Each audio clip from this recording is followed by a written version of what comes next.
No compromise. உங்க சைடுலயும் எங்க சைடுலயும். GT Holidays, South India's #1 travel brand. Lion squash அசல் பழங்களிலிருந்து தயாரிக்கப்பட்ட ரியல் ஸ்குவாஷ். கூலா ஜோரா. மணப்பெண்ணின் பிரத்யேகமான திருமணம். விவாஹா தி சென்னை சில்க்ஸ். விஜய் பிரபாகரன் சொல்றாரு, ஒரு தேங்காயை உடைச்சோம் ரெண்டா பிளந்தது, அதிமுக திமுக ரெண்டு பேர்ட்டையும் பேச்சுவார்த்தை நடத்தணும்னு கடவுளே சொல்லிட்டாருன்னு அவங்க சொல்லிட்டு இருக்காங்க. அது பேச்சுவார்த்தையா பேரமான்னு தெரியல. பேரம் சொன்னா பிரேமலதா கோவம் வருது. ரொம்ப பரவலாக இருந்த தேமுதிக வந்து இப்போ ரொம்ப குறுகி தன்னோட தம்பி தன்னுடைய மகன் அப்படின்றதுல ரொம்ப சுருங்கி போயிட்டாங்க. அது ஒரு கிட்டத்தட்ட ஒரு குடும்ப கட்சி அப்படின்ற மாதிரியான ஒரு தோற்றம் வரத்துக்கான ஒரு இது சூழல் தான் இங்கே தெரியுது. ஆக்சுவலாக வந்து காங்கிரஸ் வந்து ஆட்சியில் பங்கு அதிகாரத்தில் பங்குன்ற விஷயத்தை வந்து ரைஸ் பண்ணியிருந்தாங்க. இன்னமும் வந்து முடிவெடுக்காமே காங்கிரஸ் இருக்கிற மாதிரியான ஒரு தோற்றம் காண்பிக்கப்பட்டுட்டே இருக்கு. திமுக கூட்டணியில் காங்கிரஸ் இருக்கா இல்லையா? காங்கிரஸோட அதிக இடங்கள் ஆட்சியில் பங்குன்ற விஷயத்துக்கு ஐபிசி தமிழ் நேயர்களுக்கு வணக்கம். தேமுதிகவினுடைய நிலைப்பாடு இந்த தேர்தலில் எப்படி இருக்க போகிறது என்பது பெரும் கேள்வியாகவே இருக்கிறது. விருப்ப மனு வாங்குறதுக்கு யாருமே வரல, அலுவலகமே வெறிச்சோடி காணப்படுது அப்படின்ற ஒரு விஷயம் போயிட்டு இருக்கு. அதே நேரத்தில் இந்த பக்கம் வந்து காங்கிரஸ் ஆட்சியில் பங்கு அதிகாரத்தில் பங்குன்ற விஷயத்துக்கு முதல்வர் எப்படி ரியாக்ட் பண்ணியிருக்கிறான்றதையும் பார்க்க வேண்டியது இருக்குது. அண்ணாமலையினுடைய நிலைப்பாடு எப்படி இருக்குது அப்படின்றதையும் பார்க்க வேண்டியது இருக்குது. இது தொடர்பாக இன்றைய நேர்காணல் அமையிருக்கிறது. நம்மோடு மூத்த பத்திரிகையாளர் திரு பிரியன் அவர்கள் இணைகிறார். சார் வணக்கம். வணக்கம் சார். சார், முதல்ல தேமுதிகனுடைய நிலைப்பாடு என்ன வகையில் இருக்குது? அதிமுக பக்கம் அவங்க போகிறதா இருக்கிறாங்களா, இல்லை திமுக பக்கம் வர்றதுக்கு ஐடியா இருக்குது? தேமுதிகவை பொறுத்த மட்டும் அவங்க வந்து கடலூர் மாநாட்டில் நாங்கள் கூட்டணி பற்றி அறிவிப்போம், அறிவிக்கலை. அதுக்கப்புறம் இப்போ என்ன சொல்கிறாங்க, ஃபைனல் ஓட்டர் லிஸ்ட் வந்ததுக்கு முன்னாடியோ இல்லை வந்ததுக்கு அப்புறமும் நாங்கள் அறிவிப்போன்றாங்க. ரெண்டு பக்கமும் பேச்சுவார்த்தை நடத்திட்டு இருக்கோம். விஜய் பிரபாகரன் சொல்கிறாரு, ஒரு தேங்காயை உடைச்சோம் ரெண்டாக பிளந்தது, அதிமுக திமுக ரெண்டு பேர்ட்டையும் பேச்சுவார்த்தை நடத்தணும்னு கடவுளே சொல்லிட்டாருன்னு அவங்க சொல்லிட்டு இருக்காங்க. அது பேச்சுவார்த்தையாக பேரமான்னு தெரியல. பேரம் சொன்னால் பிரேமலதா கோவம் வருது. ஸோ இந்த பக்கமும் பேசிட்டு இருக்காங்க, அந்த பக்கமும் பேசிட்டு இருக்காங்க. ஒரு திமுக கிட்டத்தட்ட ஓரளவுக்கு பேசி முடிச்சுட்டாங்க. ஒரு மாதிரி 8+1 8 இடங்கள் ஒரு ராஜ்யசபான்னு பேசிட்டாங்க. அது திமுக கிட்ட நெருங்கிட்டாங்க தெரிஞ்சோடனே அதிமுக கிட்ட அவங்க போகிறது பேச்சுவார்த்தை நடத்தினா கூட அதிமுக வந்து ராஜ்யசபா வந்து உறுதிப்படுத்த மாட்டேன்றாங்க. ஏன்னா அவங்களுக்கு வரப்போகிறது 2 ராஜ்யசபா தான் இந்த ஏப்ரல் மாதம். அந்த 2 ராஜ்யசபாயும் வந்து தோழமை கட்சிகளுக்கு கொடுக்க முடியாது. அன்புமணிக்கு, தினகரனுக்கு, வாசனுக்கு இவங்கெல்லாம் கேட்டுருக்காங்க. இவர் பிரேமலதாக்கு வேற கொடுக்கணும்னா 4 இடங்கள், 2 இடத்த வச்சுட்டு 4 பேருக்கு எப்படி கொடுக்க முடியும்? அப்படியே 2 இடத்தையுமே தோழமை கட்சிக்கும் கொடுக்க முடியாது. அது ஒரு அதிமுகவுக்கு ஒன்று கொடுக்கணும். அப்போ எந்த கூட்டணி கட்சியை வந்து எடப்பாடி ஏமாற்ற போகிறாரு நமக்கு தெரியாது இந்த வாட்டி. அதனால் உறுதிமொழி கொடுக்க மாட்டேங்கிறாங்க. போன வாட்டியே ஏமாந்துட்டாங்க தேமுதிக. அதனால் அதிமுக அவங்களுக்கு பேச்சுவார்த்தை நடத்துறது ரொம்ப ஒரு தயக்கத்தோடு தான் அவங்க பேசுகிறாங்க ஆக்சுவலாக. ஸோ இதை தெரிஞ்சின பாஜக, திமுக அவங்க நெருங்கிட்டாங்கன்னு தெரிஞ்சின பாஜக நேற்று முதற்கொண்டு ரொம்ப சீரியஸாக மந்திரி முருகன் மூலமாக ட்ரை பண்ணிகிட்டு இருக்காங்க. நாங்கள் இங்கே வந்துருங்க, நாங்கள் எப்படியாவது உங்களுக்கு ராஜ்யசபா தமிழ்நாட்டில் எல்லாத்தையும் பரவாயில்ல, வெளிமாநிலத்தில் நாங்கள் வாங்கி கொடுக்கணுன்றாங்க. ஆனால் அதெல்லாம் வந்து தேர்தலும் போது வெளிமாநிலத்தெல்லாம் போய் வாங்குறது வந்து சாதாரண விஷயம் கிடையாது. ஏதோ வந்து முருகனுக்கும் நிர்மலா சீதாராமனுக்கும் வாங்கி கொடுத்துருக்காங்களே தவிர இவங்களுக்கெல்லாம் சுரேஷ்கெல்லாம் வாங்கி கொடுப்பாங்களான்னு அதுவும் நம்ப முடியாது. அதனால் தேமுதிக வந்து யோசிச்சுட்ருக்காங்க, திமுக கிட்ட போகலாமா அல்லது வந்து பாஜக திமுக அணியில் போகலாமா.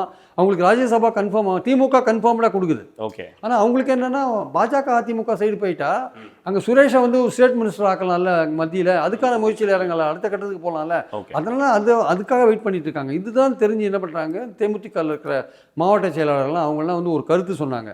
இப்போ இருக்கிற நாளில் திமுக போனால் ஒரு 8 சீட்டு வாங்கினா 4 சீட்டு 5 சீட்டு வின் பண்ண முடியும், நம்ம திமுகவுடைய போகலான்னு அவங்க போட்டியில் எழுதி போட்டாங்க எல்லாருமே. ஆனால் பிரேமலதா என்ன பண்ணுறாங்க, சுரேஷ்க்கு மந்திரி பதவி கிடைக்கிறதுக்கான ஒரு வாய்ப்பை உருவாக்குறதுக்காக மாவட்ட செயலாளர் சொல்கிறத கேட்காம அவங்க வந்து அதிமுக பாஜக கூட்டணிக்கு ட்ரை பண்ணுற முயற்சியில் இறங்கியிருக்காங்க. அவங்களுக்கு ராஜ்யசபா வந்து கன்ஃபார்ம்டாக கிடைக்குமா இல்லையான்றது உறுதியாக மாட்டேங்குது ஆக்சுவலாக. ஆனால் திமுக அணியில் 8+1 கிடைக்கிறதுக்கான வாய்ப்புகள் அதிகமாக இருக்குது. அவங்க இதுக்கு மேலே நாங்கள் ஒன்றும் பண்ண முடியாதுங்க அப்படின்னு அவங்க சொல்லிட்டாங்க. பாஜக அணியில் செலவுக்கு பணமும் கொடுக்குறேன்றாங்க. ஆனால் ராஜ்யசபா மட்டும் உறுதியாக கிடைக்கிறதான்றத அதுக்கான உத்தரவாதம் வந்து நாங்கள் பண்ணுறோம்னு சொல்கிறாங்களே தவிர உத்தரவாதம் கொடுக்க மாட்டேங்கிறாங்க. அதனால் அந்த பேச்சுவார்த்தை இழுத்துட்டு போயிட்டுருக்கு. இது வந்து கட்சி தொண்டர்கள் மத்தியில் வந்து ஒரு நம்பிக்கையின்மையை வெளிப்படுத்துது ஆக்சுவலாக. அவங்களுக்கு வந்து இப்போது எந்த கட்சியோட கூட்டணி இருக்காங்கன்னு தெரிஞ்சுதான் அப்போது நம்பிக்கையோடு வந்து மனு தாக்கல் பண்ணுவாங்க. அதுக்கு முன்னாடியே வந்து கூட்டணியே முடிவாகாத நிலையில் வந்து விருப்ப மனுவை கொண்டு வந்து தாக்கல் பண்ண வைக்கிறது, அது விருப்ப மனு வாங்கன்னு கூப்பிடுறது, அது வந்து யாருமே வரலையே சார். இல்லை, அது மாதிரி கூப்பிடுறதுல கூட ஒன்றும் தப்பு இல்லை. அந்த கட்சி மேலே எவ்வளோ நம்பிக்கை வச்சுருக்காங்கன்னு இப்போ வெளிப்பட்டு போச்சு இல்லை. நீங்கள் நான் தனியாக போனாலுமே என் கட்சியில் போட்டி போடுறதுக்கு ஆள் இருக்குது அப்படின்னு நீங்கள் நிரூபிக்கணும்ல. ஏன்னா எங்களுக்குன்னு ஒரு செல்வாக்கு இருக்குது, நாங்கள் தனியாக போனாலுமே எங்கள் தொண்டர்கள் எங்கள் பின்னாடி வருவாங்க, எங்களுக்கு மக்கள் ஓட்டு போடுவாங்க அப்படின்ற ஒரு நம்பிக்கையை நீங்கள் உருவாக்கணும். ஆனால் நீங்கள் வந்து கூட்டணி சேராத நிலையில் மனுவை நீங்கள் கேட்டீங்க, அந்த மனு கொடுக்கறதுக்கு யாரும் வரலன்ற போது உங்கள் கட்சி மேலேயே வந்து போட்டி போகிற உங்கள் தொண்டர்களுக்கே நம்பிக்கை இல்லைன்னு தானே வருது ஆக்சுவலாக. அப்போ ஒன்று நீங்கள் கூட்டணி அமைச்சிட்டு நீங்கள் கூப்பிட்டா கூட வந்திருப்பாங்க. அது திமுகவாக இருக்கலாம், இல்லை பாஜக அதிமுக கூட இருக்கலாம்.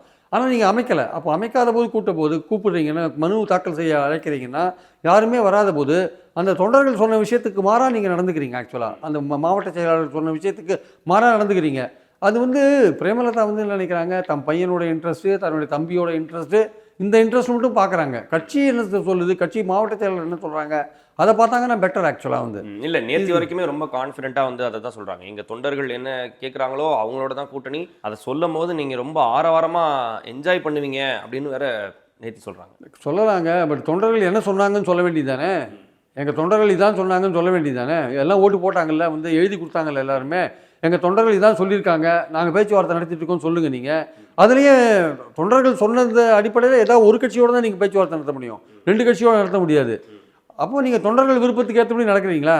ஏதோ உங்களுக்கு ஒரு ஆல்டர்னேட்டிவ் வச்சு தானே போகிறீங்க. உங்களுக்கு நல்லது எது, இல்லை உங்கள் குடும்பத்துக்கு இது நல்லது, அந்த மாதிரி மாற்று வழியை வச்சு தான் நீங்கள் போகிறீங்க. ஆக்சுவலாக ரொம்ப பரவலாக இருந்த தேமுதிக வந்து இப்போது ரொம்ப குறுகி தன்னோட தம்பி, தன்னுடைய மகன் அப்படின்றதுல ரொம்ப சுருங்கி போயிட்டாங்களோ. அது கிட்டத்தட்ட ஒரு குடும்ப கட்சி அப்படின்ற மாதிரியான ஒரு தோரணை, அதுக்கு ஒரு தோற்றம் வரத்துக்கான ஒரு இது சூழல் தான் இங்கே தெரியுது. ஆக்சுவலாக வந்து அதுதான் பல விஜயகாந்த் மேலே அனுதாபம் வைத்துக்கொண்டு தமிழ்நாடு முழுக்க ஒரு பரவலான ஒரு ஓட் பேங்க் இருக்குது. ஒரு தொகுதியில் ஒரு 1000-2000 ஓட்டுக்கள்லாம் இருக்குது. 4 முனை போட்டியில் அதெல்லாம் ரொம்ப முக்கியமான விஷயம். அதனால 2 கட்சிகளும் கூட்டணிக்கு தலைமை தங்குற 2 கட்சிகளும் வாங்கன்னு சொல்லிட்டு தேமுதிகவுக்கு ட்ரை பண்ணி பார்க்குறாங்க. ஏன்னா ஒவ்வொரு கட்சிக்கும் என்னென்னா நம்ம கட்சியை பலப்படுத்தணும், ஒவ்வொரு ஓட்டும் முக்கியம்னு நினைக்கிறாங்க. அதனால எல்லா கட்சியும் சேர்க்கணும்னு நினைக்கிறாங்க. அந்த அடிப்படையில் வந்து தேமுதிக என்ன நினைக்கிறாங்க, தனக்கு ஒரு பெரிய முக்கியத்துவம் கொடுக்குதுன்னு நினைக்கிறாங்க. அப்படி இல்லை, அது சின்ன சின்ன கட்சிகளும் இப்போ தனியரசையும் கருணாசையும் கூட ஏன் சேர்க்கணும்னு நினைக்கிறாங்க. ஏதோ ஒரு ஏரியாவில் அவங்களுக்கு ஒரு செல்வாக்கு இருக்குது, இல்லை அவங்க 4 இடத்துல செல்வாக்கு பண்ணுவாங்க. அது மாதிரி இருக்குல்ல, தனியரசோ கருணாசோ தமிமுன் அன்சாரியோ ஏன் வேணும்னு நினைக்கிறாங்க. ஒரு தனி நபராக இருந்தால் கூட ஏன் இப்போ அதிமுக ஏன் வந்து பெருந்தலைவர் மக்கள் கட்சியை ஏன் வேணும்னு சொல்லுது, பூவை ஜெகன்மூர்த்தி ஏன் வேணும்னு சொல்லுது. ஏதோ ஒரு ஏரியாவில் ஏதோ ஒரு இன்ஃப்ளூயன்ஸ் பண்ணுறாங்க. ஏதோ 4 தொகுதியில் அவன் சொன்னால் ஒரு 400 ஓட்டு கிடைக்கும், 500 ஓட்டு கிடைக்கும்னா எல்லாமே முக்கியத்துவம் பெறுது. ஆக்சுவலாக ஓகே, இப்போ அதுதான் அதுவும் விஜய் வந்துட்ட பிறகு அவர் யாரை ஸ்பாயில் பண்ணுவார் தெரியாத போது ஒவ்வொரு ஓட்டும் இம்பார்ட்டண்ட்டாக இருக்குது. ஆக்சுவலாக அதனால தான் எல்லாரும் நிறைய பேரை சேர்க்க விரும்புகிறாங்க. ஆக்சுவலாக ஓகே, அப்போ தான் தேமுதிக வந்து அந்த தன்னுடைய தொகுதியில் ஒவ்வொரு தொகுதிகள்லையும் ஒரு 2000-3000 வாக்குகள் இருக்குன்னு நம்ம புரிஞ்சுக்க முடியுமா? அது வந்து ஒரு டிசைடிங் ஃபேக்டராக மாறுமா? இல்லை, அது டிசைடிங் ஃபேக்டர், அதுதான் டிசைடிங் ஃபேக்டர்னு சொல்ல முடியாது. அதுவும் கூட்டணி ஒரு நீங்கள் 400 ரோட்டில் தோத்துட்டீங்க வச்சுக்கோங்களேன், நாளைக்கு அந்த கட்சிக்காரன் அந்த தேமுதிகவை சேர்ந்து 400 வந்திருக்கும்பா அப்படின்னு சொல்லுவான்ல. அதனால் 2 கட்சிகளும் அதுக்கு முயற்சி பண்ணுறாங்க. இல்லை 400 ரோட்டில் ஜெயிச்சாங்க வச்சுக்கோங்களேன், நம்ம எல்லாரையும் சேர்த்ததுனால தான் ஓரளவுக்கு இதையா ஜெயிச்சோம், 400 ரோட்லையாக ஜெயிச்சோம் அப்படின்னு நினைப்பாங்கல்ல. அதனால் எந்த சான்ஸையும் விடக்கூடாது, யார் வர்றாங்களோ முடிஞ்ச வரையும் சேர்த்துக்கிறது அப்படின்றது இந்த 2 கூட்டணிக்கு தலைமை தாங்கிற 2 கட்சியும் எடுக்கிற முடிவாக இருக்குது. ஆக்சுவலாக அதுலேயும் அதிமுக ரொம்ப சோம்பேறித்தனமாக இருக்காங்க. எல்லாமே பாஜக தான் பார்த்துக்கிறாங்க. அவங்க தான் ஆட்கள்லாம் எடப்பாடி முடிவு பண்ணலையா? எடப்பாடி யாரையும் ஒன்றும் பார்க்கறது கிடையாது. எடப்பாடி வந்து அவர் என்ன நினைக்கிறாரு, நமக்கு அப்படியே நம்ம டேபிளில் அறுசுவை உணவு வரும், நம்ம மடியில் வந்து முதலமைச்சர் பதவி அப்படி டக்குன்னு விழுன்னு நினைக்கிறாரு அவர். ஆக்சுவலாக அவர் தினகரனை சேர்த்தது அமித்ஷா தான், அன்புமணி பாமக அன்புமணியை சேர்த்தது அமித்ஷா தான், இப்போ தேமுதிகவை இழுக்கிறதும் அமித்ஷா தான் பாஜக தான் இதெல்லாம் ட்ரை பண்ணிட்டு இருக்காங்க. இவர் வந்து கூட்டணிக்கு தலைமை அப்படின்ற இதில் தான் இருக்காரே தவிர அமித்ஷா தான் முடிவு பண்ணுறாரு. கூட்டணி அவங்க ஆட்கள், பாஜக ஆட்கள் தான் இதெல்லாம் முடிவு பண்ணுறாங்க. ஓகே, இப்போ தேமுதிக வந்து தொடக்கத்தில் இருந்து ஒரு 20 ஆண்டுகள் முடிஞ்சிருக்கு அவங்களுக்கு. இந்த ஒரு தேய்ந்த நிலையில் இருக்குது, அதாவது விருப்ப மனு வாங்குறதுக்கு கூட யாருமே வரலன்னா இந்த தேமுதிக தேய்ந்து போனதுக்கு என்ன காரணம்னு பார்க்குறீங்க? இல்லை, இன்னும் வந்து அதோட தலைவர் அவர் வந்து 2011 அவர் வந்து ஒரு சரியாக செஞ்சார். அவர் பண்ண ஒரு தப்பு வந்து அதிமுகவோட கூட்டணிக்கு போயிடக்கூடாது. ஒரு 2009 அப்புறம் நல்ல ஒரு பர்சன்டேஜ் காமிச்ச பிறகு அவர் ஜெயலலிதா இழுத்து போட்டாங்க. சரி, அப்படியே கூட்டணிக்கு போயிருந்தால் கூட அவ்வளோ சீக்கிரம் வந்து ஜெயலலிதாவோட மோதிருக்கக்கூடாது. அது மோதினது அவரோட கட்சி பிளவுபட்டு போச்சு. அதுலேருந்து அவருக்கு ஒரு சரிவு ஆரம்பிச்சது. ஒரு 2014 பார்த்தீங்கன்னா பாஜக தலைமையில் கூட்டணின்னு போனாங்க. அதுலேயும் 14 இடத்துல போட்டி போட்டு ஒரு இடத்துலையும் வின் பண்ணலை. அதுக்கப்புறம் 2016 விஜயகாந்த் முதல்வர்னு சொல்லிட்டு வைகோ அங்கேருந்து விஜயகாந்த் தள்ளின்னு போயிட்டார். விஜயகாந்த் அப்போ திமுக அணியில் இருந்தார்னா திமுக ஆட்சிக்கு வந்திருக்கும். 1.5% ஓட்டில் தான் திமுக தோற்றுது. ஆக்சுவலாக விஜயகாந்த் மறுநாள் வருவார்னு கருணாநிதி கனியின் மடியில் விழப்போகிறதெல்லாம் காத்திருந்தார். கடைசியில் கனி மடியில் வேற எங்கேயோ போய் விழுந்துடுச்சு. வைகோ வந்து விஜயகாந்த் தள்ளின்னு போய்ட்டு நீ தான் முதல்வர்னு நிற்க வச்சு கடைசியில் ஒரு இடத்துலையும் அவங்க வின் பண்ணலை. இதுதான் நடந்தது. அப்புறம் 2019 அதிமுகவோட சேர்ந்தாங்க. அதுவும் பிரச்சனை, அங்கே போகிறதா இங்கே போகிறதான்னு மாறி குழப்பத்தில் கடைசியில் போய் சேர்ந்தாங்க. 2021 அமமுகவோட சேர்ந்தாங்க. அங்கேயும் திமுக அதிமுகவோட சேரலை. 2024 அதிமுகவோட சேர்ந்தாங்க, படுதோல்வி அடைஞ்சாங்க. ஸோ பார்த்தீங்கன்னா கடந்த ஒரு 10 வருஷமாக அவங்க பார்லிமெண்ட்லேயோ அசம்பிளிலையோ அவங்க ரெப்ரசன்டேஷனே இல்லை.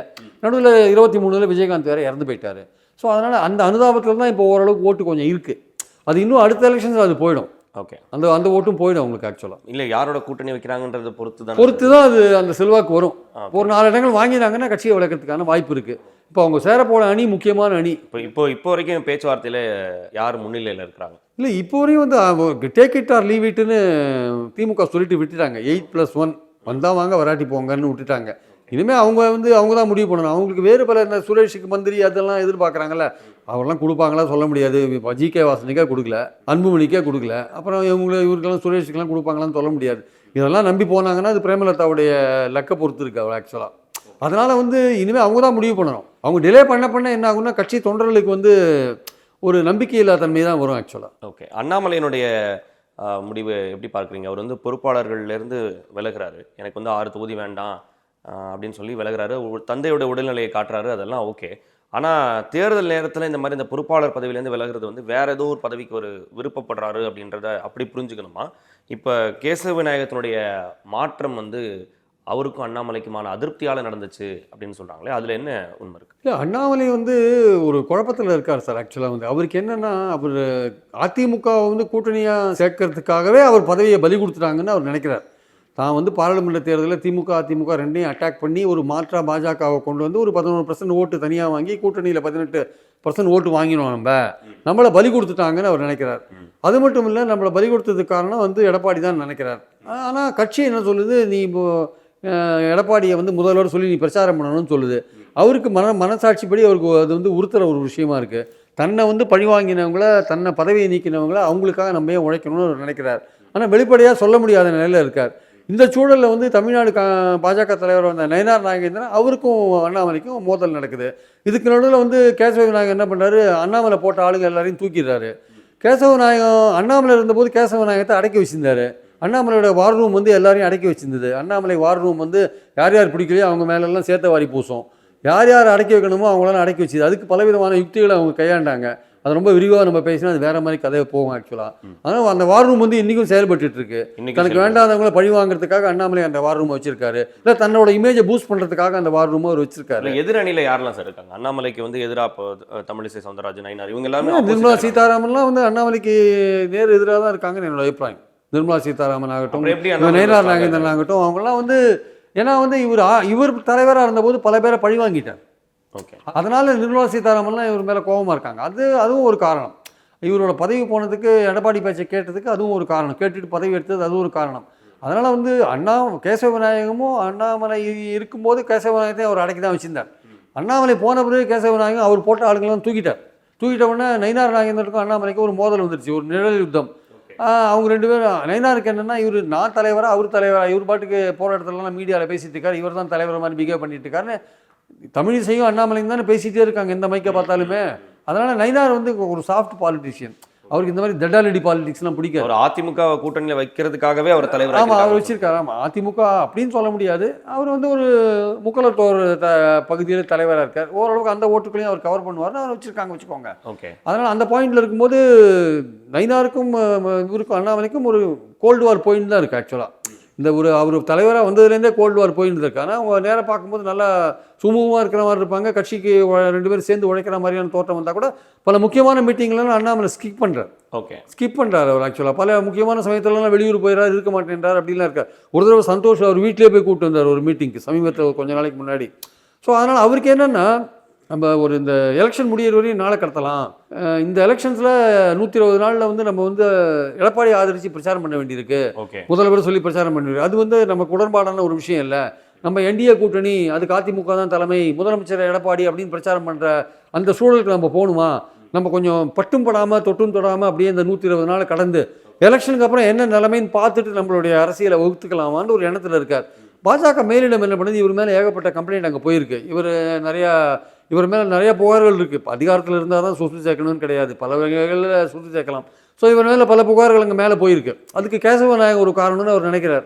அது சந்தோஷ் இவருக்கு வேண்டியதாக இருக்கிறதுனால RSS சொல்லி கேசவ விநாயகம் பதவியை பிடிக்கிட்டாங்க. நயினார் நாகேந்திரனுக்கும் கேசவ விநாயகத்துக்கும் கொஞ்சம் பிரச்சனை வந்தது. அவர் கேசவ விநாயகம் ரொம்ப டாமினேட் பண்ண ஆரம்பிச்சார் மாநில தலைவரை. அண்ணாமலை இருக்கும்போது கேசவ விநாயகத்தை அடக்கி வச்சிருந்தார்.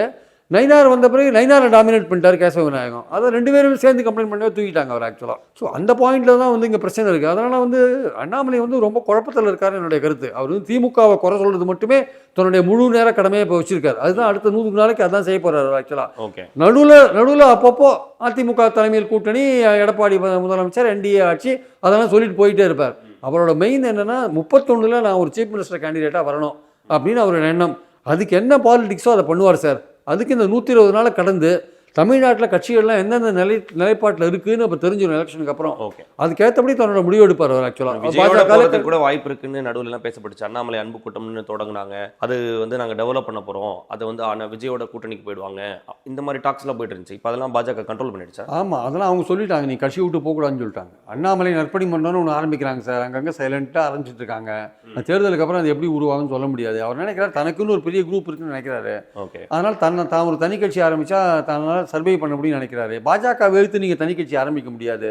தேர்தலுக்கு அப்புறம் ஒருவேளை பாஜக ஏதாவது ஒரு முக்கியமான பதவியோ இல்லை தேர்தலுக்கு முன்னாடி ஏதாவது ஒரு முக்கியமான பதவியோ கொடுத்தா, ஒரு நேஷனல் லெவலில் கொடுத்தா, அதில் கன்டினியூ பண்ணி அதில் அட்ஜஸ்ட் பண்ணிட்டு போவார். அப்பவும் அவருடைய நோக்கம் என்னவாக இருக்குன்னா, அதிமுக பழனிசாமி அவங்களுடைய ஆதிக்கத்தை அவங்க செல்வாக்கு பெறதை அவர் விரும்ப மாட்டார்.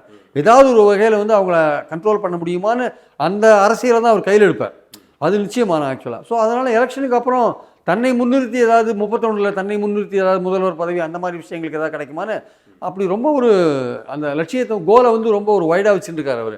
அதுக்கேற்றபடி அவர் ஒர்க் பண்ணிட்டு இருக்கார். தற்சமயத்துக்கு பாஜக தலைமை சொல்கிறத கேட்டுட்டு ஒரு பிரச்சாரம் மாதிரி பண்ணிவிட்டு அவர் ரொம்பவும் இதை வெளிப்படுத்திக்காமல், ரொம்பவும் ஒரு லோ ப்ரொஃபைலில் போகாமல், ஒரு மாதிரி ஆவரேஜாக நம்ம இருக்கணும்.